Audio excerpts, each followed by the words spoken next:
বন্ধুরা, কেমন আছো তোমরা সবাই? আশা করি সবাই খুব খুব খুব ভালো আছো। আমরাও কিন্তু বেশ ভালো আছি। তো আমি আজকে আবার চলে এসেছি টিপস এন্ড ট্রিক্স নিয়ে। আজকে কি বলো তো, কি করে কাঠের ফার্নিচার ঘরে পালিশ করার মতো করে সুন্দর করে রাখা যায়। তো আমি সেটার উপরে আজকে টিপস এন্ড ট্রিক্স তোমাদেরকে শেয়ার করছি। সামনে তো কালী পুজো, দিওয়ালি, সব আর ঘরদোর পরিষ্কার করার তো একটা ব্যাপার থাকেই, তাই না? তো আমি আজকে পরিষ্কার করছি, তো ভাবলাম তোমাদেরকে একবারে দেখিয়ে দিই আমি কিভাবে পরিষ্কার করছি। তো আজকে আমি মুখে বলছি না, শুধু তোমাদেরকে দেখিয়ে দিচ্ছি। তো চলো দেখতে থাকো। তো বন্ধুরা দেখো, এটা একটা খাটের আমার সাইড। এটা কিন্তু সেগুন কাঠের আর কি। এটা আমার বিয়ের সময়কার খাট আর কি, তখন কেনা হয়েছিল, বেশ পুরনোও কিন্তু হয়ে গেছে।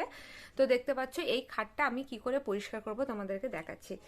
অ্যাট ফার্স্ট আমি করছি কি বলতো, এই যে এইগুলোর মধ্যে একটা ছোট্ট পাখুমের বাদ দেওয়া একটা পুরনো ব্রাশ নিয়েছি। এটা ছোটোর মধ্যে রয়েছে, এই দেখো।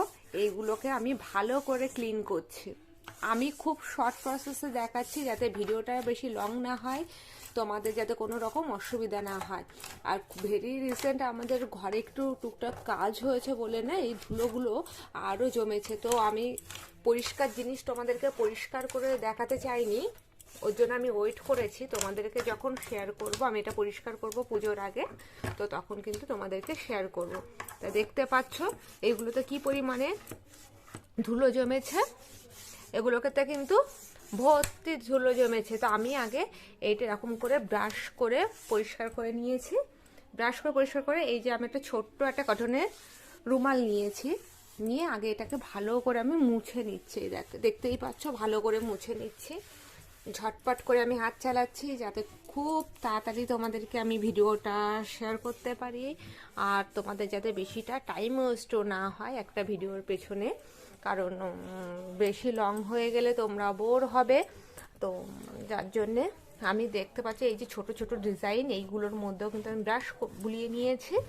আর দেখতে পাচ্ছি আমি কত তাড়াতাড়ি হাতটা চালাচ্ছি। তো এই হলো গেল প্রসেস, ঠিক আছে? তো আগে এরকম করে ভালো করে তো পরিষ্কার করে নিতে হবে, তাই না? তবেই না জিনিসটার থেকে ধুলোগুলো যাবে। তাই এই দেখো আমি ভালো করে পরিষ্কার করে নিয়েছি। এবার আমি এখানে একটা লিকুইড রেডি করে নিয়ে এসেছি। এর মধ্যে আছে ডিশ ওয়াশার আছে ভীমের, আর এর মধ্যে দিয়েছি আমি একটুখানি পাতিলেবুর রস, মানে মাঝারি সাইজে একটা পাতিলেবুর অর্ধেকটা দিয়েছি, আর দিয়েছি বেকিং সোডা, ঠিক আছে? আর আমি নিয়েছি এরকম একটা স্পঞ্জ নিয়েছি, যার এক সাইডে এরকম স্ক্রাবার টাইপের। এটা আমার ভীষণ কাজে দেয়, আমি অলরেডি অনেকবার ইউজ করছি, দেখলেই বুঝতে পারছো। স্পঞ্জটা নিয়েছি, তো স্পঞ্জটাকে এরকম করে ভিজে আমি পরিষ্কার করে নেব।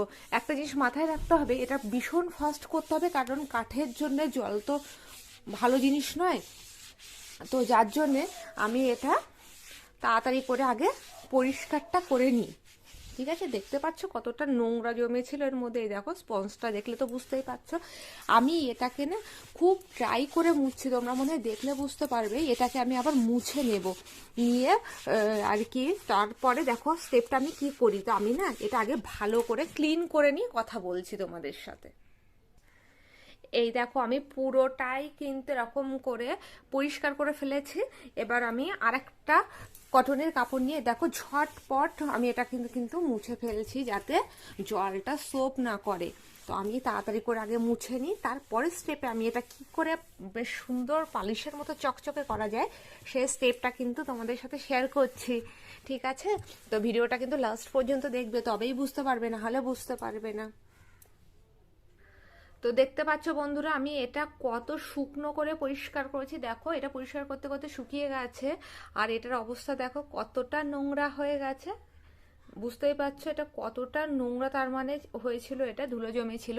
তো আমি কিন্তু এইভাবে এই যে ডিজাইনগুলোর মধ্যেও না আমি এইভাবে পরিষ্কার করে নিয়েছি। দেখো পুরো চকচকে হয়ে গেছে। তো এবার আমি ফাইনাল স্টেপটা এরপরে ইউজ করছি।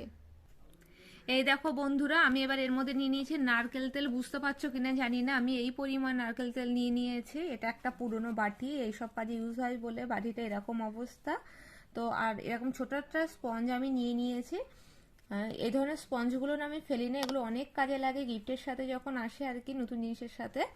তো যাই হোক, এবার দেখো আমি এটা দিয়ে জাস্ট এইভাবে বুলিয়ে দিচ্ছি। এটা নারকেল তেল ছাড়াও কিন্তু অলিভ অয়েল ইউজ করা যেতে পারে, সর্ষের তেল ইউজ করা যেতে পারে। আরেকটা জিনিস দিয়ে কিন্তু ভালো পরিষ্কার হয়, হোমমেড রেমেডি, সেটা হলো মেশিনের তেল, যে আর কি সেলাই মেশিনের জন্যে যে তেল ইউজ হয় না, ওই তেলেও কিন্তু খুব ভালো পরিষ্কার হয়। কিন্তু আমি ওটা দিয়ে করি না, কারণ ওর গন্ধটা আমার ভালো লাগে না। তো ওটা দিয়েও কিন্তু বেশ চকচকে করা সম্ভব হয়। আর এর কোনো ফার্নিচার নষ্ট হয় না, ফার্নিচার মানে কাঠের জিনিসের তেল কিন্তু মানে অপকার করে না। আর আমি নিশ্চয় নিজের জিনিসপত্র খারাপ করে তোমাদেরকে কোনো রেমেডি আমি শেয়ার করব না। আর দেখো আমি এই রকম পুরো চকচকে হয়ে গেছে, এরকম সুন্দর হয়ে থাকবে। তো বন্ধুরা, যদি ভিডিওটা ভালো লেগে থাকে লাইক শেয়ার কমেন্টস করতে কিন্তু একদম ভুলবে না। আর কি করবে, মুখার্জি ফ্যামিলি ব্লগস অবশ্যই সাবস্ক্রাইব করে রাখবে। তো চলো এখনকার জন্য টাটা।